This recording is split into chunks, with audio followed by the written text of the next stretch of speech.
Finally friend চলে এসেছি আবার। সারাদিন কাজকর্ম করে টাইম পাইনি। আজকে বলেইছিলাম সকালবেলায় ভিডিওতে যে আজকে আমার ভীষণ কাজ আছে। সত্যি আজকে আমার ভীষণ কাজ ছিল, যার কারণে আমি খুবই দেরি হয়ে গেছে তোমাদের সাথে কথা বলার জন্য।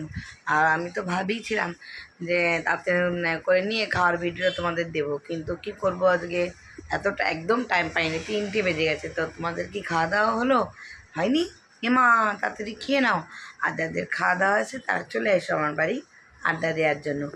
আর একটা কথা বন্ধুরা, আজকে তোমরা কি কি রান্না করেছো? রোববার দিন সবার বাড়িতে তো ভালো মন্দ রান্না হয়েছেই, তা আমিও জানতে চাই তোমাদের বাড়িতে কী কী রান্না হয়েছে। আর আমার বাড়িতে রান্না হয়েছে মাংস, মাছের মাথা দিয়ে মুগ ডাল, বেগুন ভাজা, পাঁপড় ভাজা, আর কিছু হয়নি বন্ধু, এই কটাই হয়েছে। তাই আজকে আমার সারাদিন জামা কাপড় কাচতে গিয়ে বাসন টাসন মেজে টেজে বহুত ক্লান্ত হয়ে গেছি।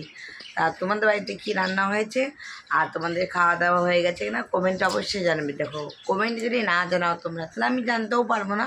হ্যাঁ, আরেক কথা, তোমরা কোথার থেকে দেখছো আমার ভিডিও আমাকে অবশ্যই কমেন্ট করে বলবে, তাহলে আমি জানতে পারবো যে কে কে কোথার থেকে দেখছে আমাকে, কোন বন্ধুরা কত দূরে থাকে।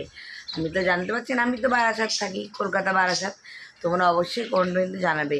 আর নেক্সট ভিডিও দেখার জন্য রেডি থাকো। কি হবে তো? চলো বাই।